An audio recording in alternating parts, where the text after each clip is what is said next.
जय हिंद दोस्तों, आप सभी को मेरे YouTube चैनल पर स्वागत है। मैं आप सभी के बीच प्रकाश चैप्टर का अध्ययन करेंगे। ये देखते हैं प्रकाश। प्रकाश एक इंग्लिश में लाइट बोलते हैं। प्रकाश एक प्रकार की ऊर्जा है। सबसे फर्स्ट पॉइंट प्रकाश की ये होगा कि प्रकाश एक प्रकार की ऊर्जा है। प्रकाश एक प्रकार की ऊर्जा है। प्रकाश एक प्रकार की ऊर्जा है और प्रकाश एक विद्युत चुंबकीय तरंग भी है।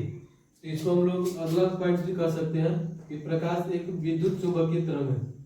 प्रकाश विद्युत चुंबकीय तरंग है। विद्युत चुंबकीय तरंग। प्रकाश एक विद्युत चुंबकीय तरंग है। और प्रकाश को एक परिभाषा अगर बोला जाए तो परिभाषा हम लोग ये कह सकते हैं कि प्रकाश हमें देखने में सहायता करती है। यानी कि वह पदार्थ या वैसे पदार्थ जो हमें देखने में सहायता करता है उसे प्रकाश कहते हैं। यानी कि प्रकाश एक देखने का साधन भी। प्रकाश देखने में सहायता करती है। देखने में सहायता करती है।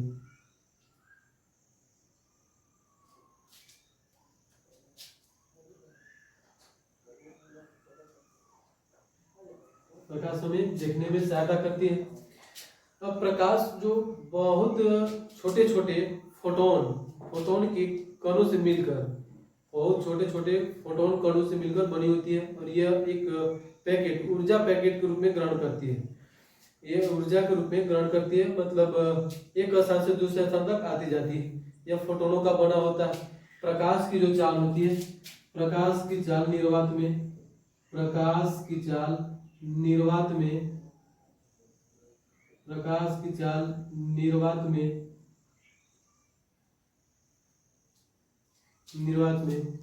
× 10⁸ मीटर प्रति सेकंड होता है। 3 × 10⁸ मीटर प्रति सेकंड होता है। इसके बाद हम लोग ये चीज को देखते हैं, प्रकाश की परिघटना। देखिए दोस्तों, आपको एग्जाम में ज्यादातर प्रकाश से 5 घटनाएं पूछती है। अब 5 घटनाओं में आप किसी न किसी कोई न कोई 5 में से एक एग्जाम में पूछेगा, एकदम 100% गारंटी है। और इसलिए आप सभी को ये वीडियो अंत तक देखना बहुत अनिवार्य है। यह एग्जाम में आने की अधिकांश लगभग 100% चांसेस है। 5 घटनाओं में सबसे पहला घटना होगा प्रकाश का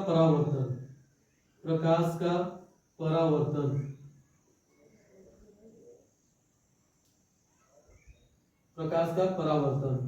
दूसरी घटना होती है, दूसरा घटना प्रकाश का अपवर्तन।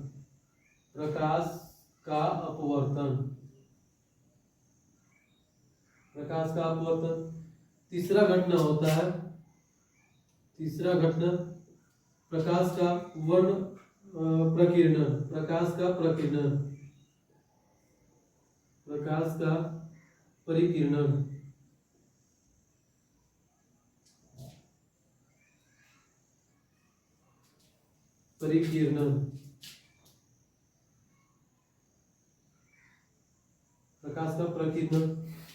चौथा घटना होता है प्रकाश का वर्ण विक्षेपण।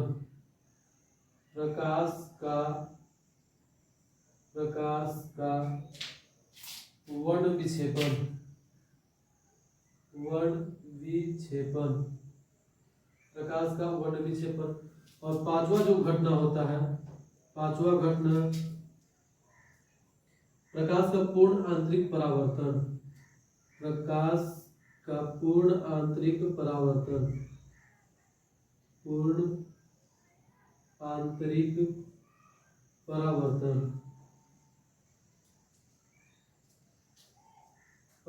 पूर्ण आंतरिक परावर्तन। देखिए, ये 5 घटनाएं हैं जो सभी प्रकाश से रिलेटेड ही है। सबका सब प्रकाश से रिलेटेड है और ये पांचों में से किसी न किसी एग्जाम को एक में आने एकदम 100% गारंटी है। कोई ना कोई एक एग्जाम में आएगा ही आएगा, एकदम ये फिक्स है। इसलिए आप सभी को ध्यान पूर्वक और अच्छी तरह से समझना है।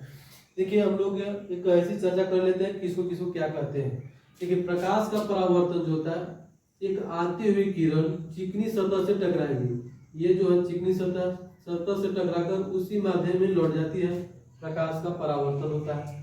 प्रकाश का अपवर्तन होगा, एक माध्यम से प्रकाश आती है और दूसरे माध्यम में जाती है। जैसे प्रकाश आया ये यहाँ आते हुए इस कांच है, इसको मान लेते हैं कांच है, कांच में प्रवेश करती है, इधर हवा था, तो हवा एक माध्यम हो गया और दूसरा माध्यम कांच हो गया। तो हवा से प्रकाश आएगी, यानी कि एक माध्यम से प्रकाश आती है और दूसरी माध्यम में जाती है, तो यह जाने के बाद अपनी दिशा से परिवर्तित होकर, यानी कि इसको इस तरह से निकलना चाहिए, तो यह इस तरह से न निकलकर यह हल्का मुड़ कर निकल जाती है। तो जो हल्का मुड़ कर निकलती है, इस प्रकाश की परिघटना को हम लोग बोलते हैं प्रकाश का अपवर्तन।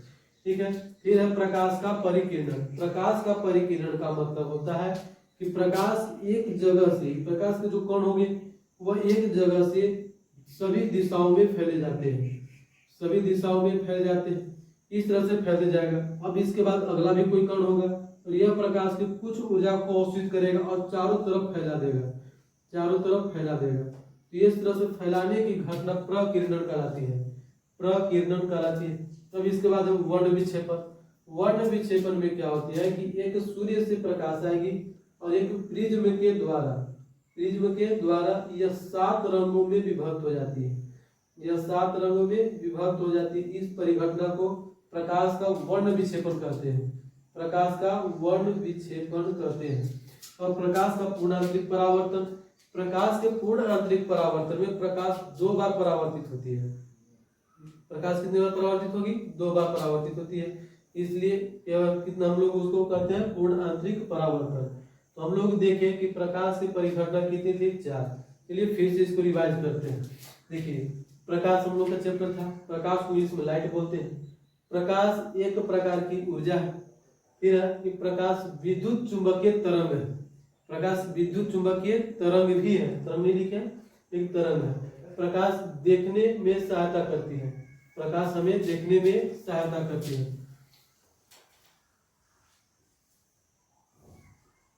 देखने में सहायता करती है।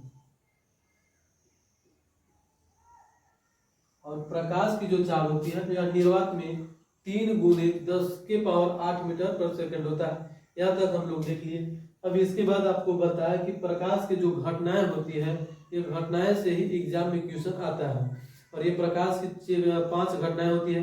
पहला प्रकाश का परावर्तन, दूसरा प्रकाश का अपवर्तन, तीसरा प्रकाश प्रकीर्णन, चौथा प्रकाश का वर्ण विक्षेपण और पांचवा होता है प्रकाश का पूर्ण आंतरिक परावर्तन।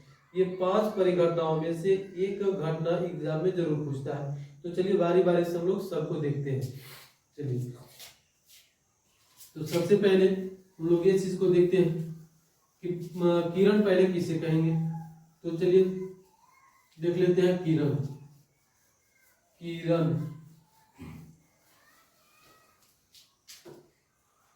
देखिए पहला नंबर पर होता है किरण। पहले किरण कहते किसको? तो किरण किसको कहेंगे? तो प्रकाश के पथ की दिशा को, प्रकाश के पथ की दिशा को, प्रकाश के पथ की दिशा को, प्रकाश के पथ की दिशा को किरण कहा जाता है। प्रकाश के पथ की दिशा को किरण कहा जाता है, किरण कहा जाता है। अब इसका एक एग्जाम्पल जैसे देखना होगा। तो जैसे प्रकाश इस रेखा में गमन करेगी, तो इस जो रेखा में गमन करेगी, इस दिशा में जो गमन करेगी, ये क्या कहलाएगा? किरण कहलाएगा। अब किरणों के ढेर सारे, जब एक सिंगल किरण था और बहुत सारे जब किरण को आपस में मिला देते हैं तो किरण पुंज का बनता है। यानी कि हम लोग अब देखेंगे किरण पुंज। दूसरा पॉइंट आ जाएगा किरण पुंज, किरण पुंज। तो किरण पुंज किकरा कहेंगे? तो प्रकाश के किरणों के समूह को, प्रकाश के किरणों के समूह को प्रकाश किरण पुंज कहा जाता है। किरणों के समूह को प्रकाश किरण पुंज कहा जाता है। या डायरेक्ट बोलेंगे प्रकाश के किरणों के समूह को किरण पुंज कहा जाता है, किरण पुंज कहा जाता है।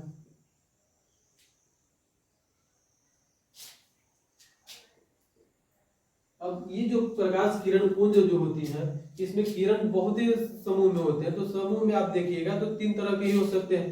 तो पहला तरह में जो किरण पुंज होगा वह होता है समांतर किरण पुंज, समांतर किरण पुंज। और दूसरा जो होगा समांतर किरण पुंज, दूसरा जो होता है अपसारी किरण पुंज, अपसारी किरण पुंज, अपसारी किरण पुंज। और तीसरा जो होता है अभिसारी किरण पुंज। तीसरा क्या हो जाएगा? अभिसारी किरण पुंज, अभिसारी किरण पुंज। अब चलिए तीनों के डिफिनेशन देख लेते हैं।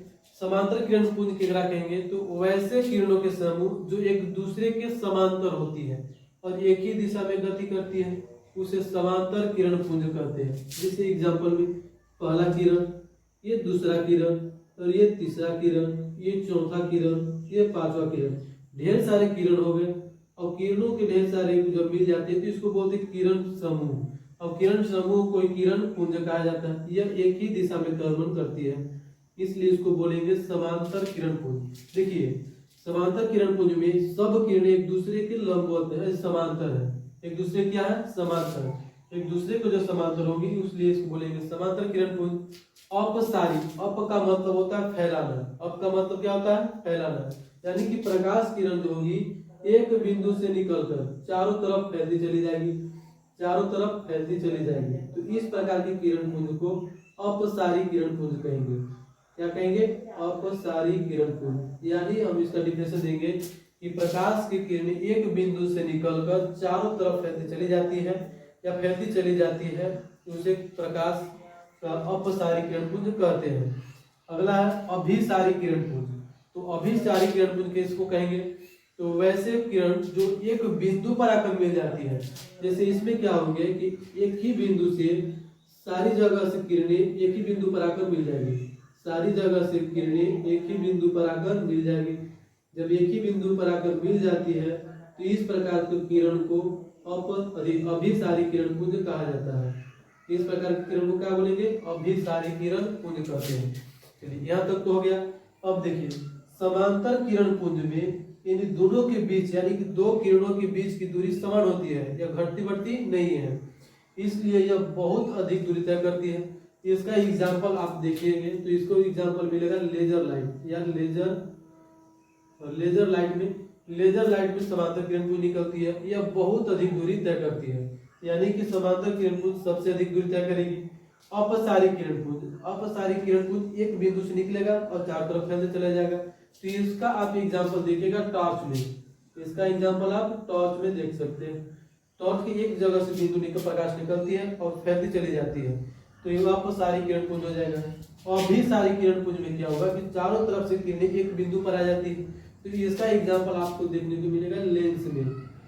लेंस में जो होती है किरण एक बिंदु पर आ जाती है, और वो कौन सा? उत्तर लेंस। हम आपको लेंस की चर्चा बाद में करेंगे, पहले यहाँ तक समझ में आ गया। जिनको उतारना भी होगा तो अपने कॉपी में नोट भी कर सकते हैं। चलिए किरण पुंज समझ में आ गया। किरण फिर से एक बार देखते हैं। प्रकाश लाइट चैप्टर हो गया। प्रकाश एक प्रकार की ऊर्जा है। प्रकाश विद्युत चुंबक की तरंग है। प्रकाश देखने में हमें सहायता करती है। प्रकाश की चाल निर्वात में 3 × 10⁸ मीटर/सेकंड होता है। प्रकाश के बारे में हो गया था। अब इसके बाद हम लोग करते हैं किरण। प्रकाश की घटना बता दी थी, 5 होते हैं। पहला प्रकाश घटना प्रकाश का अपवर्तन, दूसरा घटना होता है परावर्तन, तीसरा घटना लिखवाते हैं प्रकीर्णन, चौथा घटना लिखवाते हैं पूर्ण आंतरिक परावर्तन, ठीक है, वर्ण विक्षेपण, और पांचवा था कुल या पूर्ण आंतरिक परावर्तन। चलिए देखते हैं। इसके बाद किरण।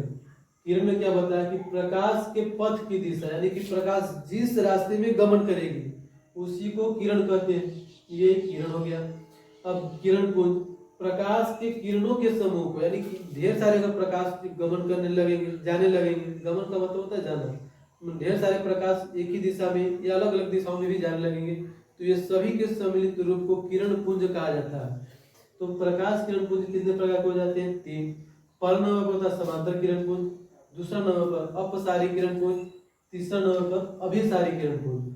तो समांतर किरण पुंज किसे कहेंगे? तो वैसी प्रकाश की किरणें जो एक दूसरे के समांतर होती हुई गमन करती है, उसे समांतर किरण पुंज कहा जाता है। इनके किरणों के बीच की दूरी घटती नहीं है, यह अधिक दूरी तय करती है। इसका एग्जाम्पल लेजर लाइट। फिर हो गया अपसारी किरण पुंज। अपसारी किरण पुंज में क्या होती है कि प्रकाश की किरणें एक बिंदु से निकलकर फैलती है, एक बिंदु से निकलकर फैलती है, फैलती हुई चली जाती है, उसको अपसारी किरण पुंज कहते हैं। इसमें प्रकाश की किरणों के बीच की दूरी, देखिए ध्यान से, यहाँ पर क्या था कम, इसे यहाँ थोड़ा ज्यादा हुआ, यहाँ ज्यादा होगा, यहाँ और ज्यादा होगा, इसको और आगे लेके जाएंगे तो ये और अधिक होगा, यानी कि प्रकाश के किरणों के बीच की दूरी बढ़ती है। किसमें बढ़ेगी? अपसारी किरण पुंज में। इसका एग्जांपल देखने को मिलता है टॉर्च। टॉर्च में हम लोग दिखते हैं, लाइट जलाते हैं ना तो प्रकाश की किरण फैलती चली जाती है। तो इसके बाद है अभिसारी किरण पुंज। अगला कौन हो जाएगा? अभिसारी किरण पुंज। तो अभिसारी किरण पुंज क्या है कि सारी तरफ से प्रकाश की किरणें आकर एक बिंदु पर मिलती है। जैसे आप लोग इंस्ट्रूमेंट बॉक्स में जो एक लेंस होता है, लेंस में इस तरह से देखे होंगे कि प्रकाश की सभी किरण जो होती है, प्रकाश के सभी किरण इस तरह के एक बिंदु पर आकर मिलती है। इस तरह से जितने प्रकाश की किरण है एक बिंदु पर आकर मिल जाती है। जब सभी दिशाओं से प्रकाश एक बिंदु पर आकर मिलेगी उसको बोलते हैं अभिसारी किरण पुंज। ठीक है, इतना तक हो गया। और इसका एग्जांपल कहाँ देखने को मिलता है? लेंस में। अब इसके आगे हम लोग देखते हैं प्रकाश के परावर्तन के बारे में। तो एक एक पॉइंट्स की चर्चा कर लेते हैं। चलिए प्रकाश का परावर्तन देखते हैं।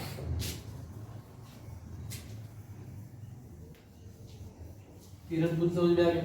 तो प्रकाश के परावर्तन, तो प्रकाश का परावर्तन में आप लोग को हम बताएं कि प्रकाश के जो किरणें होती है एक समतल या चिकनी सतह से टकराकर उसी माध्यम में लौट जाती है। तो माध्यम कितने प्रकार हो जाते हैं? पहले सबसे फर्स्ट में तो ये चर्चा करनी है हमें कि माध्यम किसको कहते हैं। माध्यम का मतलब होता है जो सहायता करती हो, जो किसी न किसी प्रकार से सहायता करती हो, अवरोध उत्पन्न करती हो, उसे क्या कहेंगे? माध्यम। जैसे हवा माध्यम है, हवा भी माध्यम है, यानी कि हवा क्या बोलेंगे? गैस। गैस भी माध्यम होता है, ठोस भी माध्यम होता है और द्रव भी माध्यम होता है। यानी कि माध्यम हम लोग क्या बोलेंगे? सबसे फर्स्ट में देख लेते हैं माध्यम। तो माध्यम क्या कहते, किसको कहते हैं? जो किसी न किसी प्रकार से, किसी प्रकार से सहायता या अवरोध उत्पन्न करती हो। अवरोध का मतलब होता है रुकावट, या अवरोध उत्पन्न करती हो, उसे क्या कहेंगे? माध्यम कहेंगे। उसे माध्यम कहते हैं। और माध्यम कितने प्रकार के हो जाएंगे? माध्यम 3 प्रकार के। पहला नंबर पर माध्यम हो जाता है कि ठोस, पहला माध्यम कौन हो जाएगा? ठोस। दूसरा माध्यम हो जाता है द्रव, और तीसरा माध्यम हो जाता है गैस। तीसरा माध्यम क्या हो जाएगा? गैस। अब जैसे एग्जांपल में हम देखते हैं, जैसे प्रकाश चलती है तो वह ठोस से होकर नहीं पार, प्रकाश होती है कभी भी ठोस में नहीं जा सकती है। यानी कि ठोस में हम लोग बोल सकते हैं कि कोई भी वस्तु को, जैसे ले लेते हैं ईंट क्या हो जाएगा? ठोस। लकड़ी भी क्या हो जाएगी? ठोस। इसके बाद लोहा भी क्या हो जाएगा? ठोस। बोर्ड, मार्कर, ये सब ठोस पदार्थ हैं। और ठोस पदार्थ में प्रकाश नहीं पार करती है, यानी कि प्रकाश जो होती है ठोस में नहीं जाती है। यानी कि प्रकाश का एक अवरोध भी है, वो कौन सा है? ठोस। इसके बाद देखते हैं द्रव। द्रव का मतलब होता है, द्रव में आ जाएगा पानी। तो पानी में आप लोग देखे होंगे प्रकाश पार करती है, यानी कि प्रकाश को आने जाने के लिए एक माध्यम है, वो कौन सा है? द्रव माध्यम। द्रव के एग्जांपल देते हैं पानी। उस तरह से गैस में हो जाता है, तो गैस में बोल देंगे हवा। हवा में प्रकाश आती जाती है, हवा में क्या होती है? प्रकाश आराम से आती जाती है। यानी कि प्रकाश को आने जाने के लिए तीनों की आवश्यकता होती है। प्रकाश एक ऐसी तरंग है, प्रकाश ऐसी तरंग है जो द्रव और गैस में तो गमन करता ही है, या निर्वात में भी गमन करता है। प्रकाश निर्वात में भी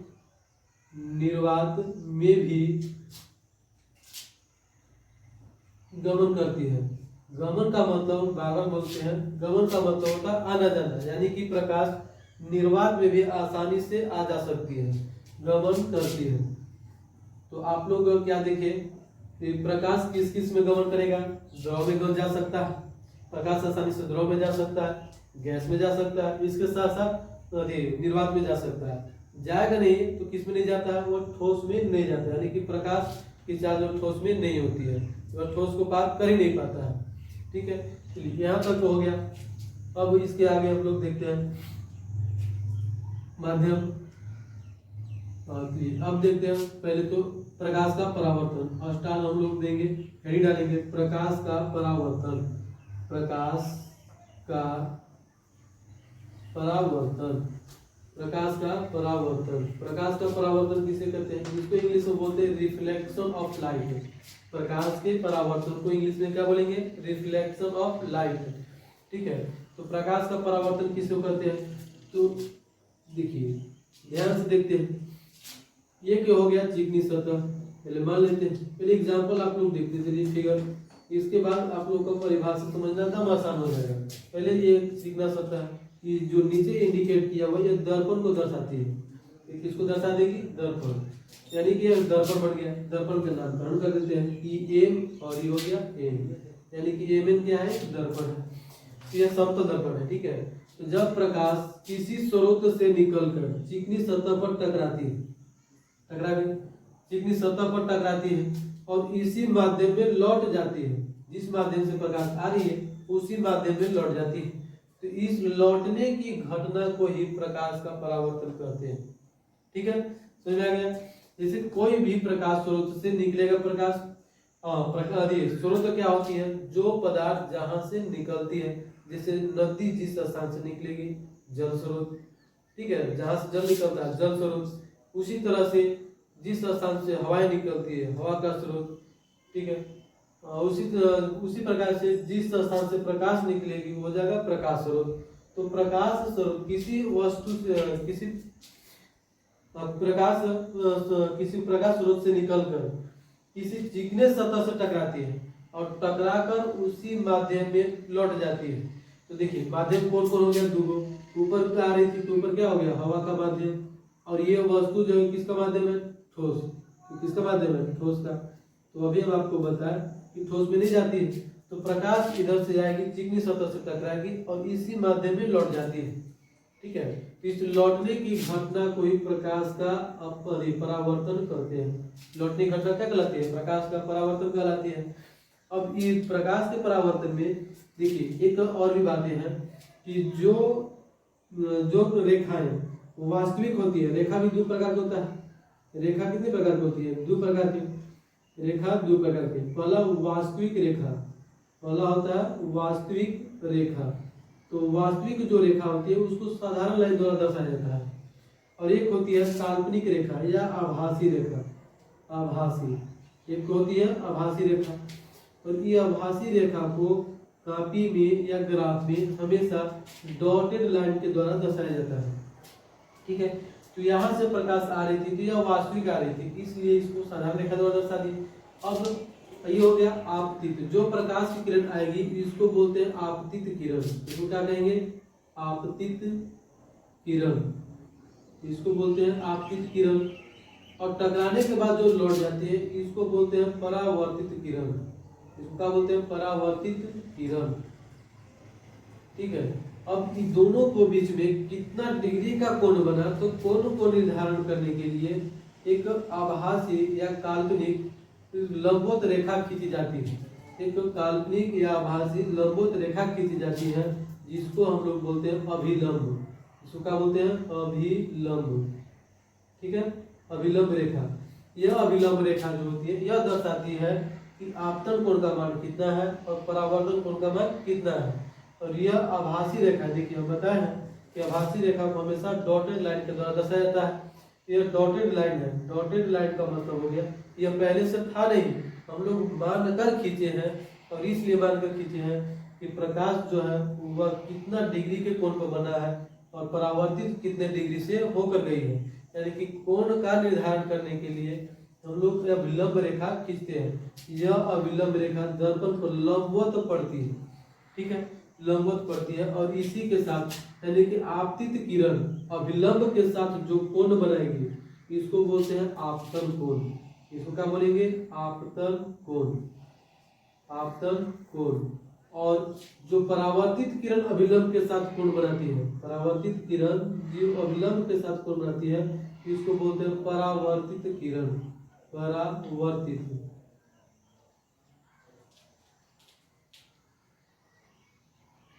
परावर्तित परावर्तन कोण, क्या बोलेंगे, परावर्तन कोण। कितना हो गया। आपतन कोण को हमेशा आई से दर्शाया जाता है, छोटा आई, एबीसीडी का जो छोटा आई था उससे आपतन कोण को हमेशा आई से दर्शाया जाता है, और परावर्तन कोण को हमेशा छोटा आर से दर्शाया जाता है। तो ये हो गया फिगर प्रकाश के परावर्तन का। चलिए फिर से प्रकाश का परावर्तन समझ लेते हैं। प्रकाश का परावर्तन कहते किसको है, तो प्रकाश का परावर्तन किसको कहेंगे, ध्यान से समझिए। प्रकाश किसी स्रोत से निकलकर, मान लेते हैं यहाँ सूर्य में तो बहुत सारा प्रकाश है, तो सूर्य से प्रकाश निकलती है, तो सूर्य क्या हो जाएगा, प्रकाश स्रोत। यहाँ से प्रकाश निकला, तो किसी प्रकाश स्रोत से निकलकर किरण आ रही है, तो किसी प्रकाश स्रोत से निकलकर आती प्रकाश की किरणें समतल सतह से टकराकर उसी माध्यम में लौट जाती है। लौटने की घटना को प्रकाश का परावर्तन कहते हैं, प्रकाश का परावर्तन कहते हैं। ये प्रकाश का परावर्तन हो गया। चलिए अब ध्यान से समझते हैं। जो किरण आएगी, जो किरण आती है उसको आपतित किरण, और जो टकरा कर लौट जाती है परावर्तित किरण। बस इतना ही। आने वाले किरण को आपतित और जाने वाले किरण को परावर्तित, और अभिलंब के साथ एक अभिलंब का निर्धारण करेंगे, एक रेखा अभिलंब का निर्धारण करेंगे जो यह दर्शाएगी कि आपतन कोण कौन है और परावर्तन कोण कितना, मतलब आपतन कोण का मान कितना है और परावर्तन कोण का मान कितना है। तो जो एक लंबवत रेखा खींचते हैं, दर्पण पर एक लंबवत रेखा खींचते हैं, इस लंबवत रेखा को अभिलंब कहते हैं। अभिलंब आपतित किरण के साथ जो कोण बनाएगी उसको आपतन कोण, और अभिलंब परावर्तित किरण के साथ जो कोण बनाएगी उसको परावर्तन कोण कहते हैं। थैंक यू, मिलते हैं नेक्स्ट वीडियो। जय हिंद।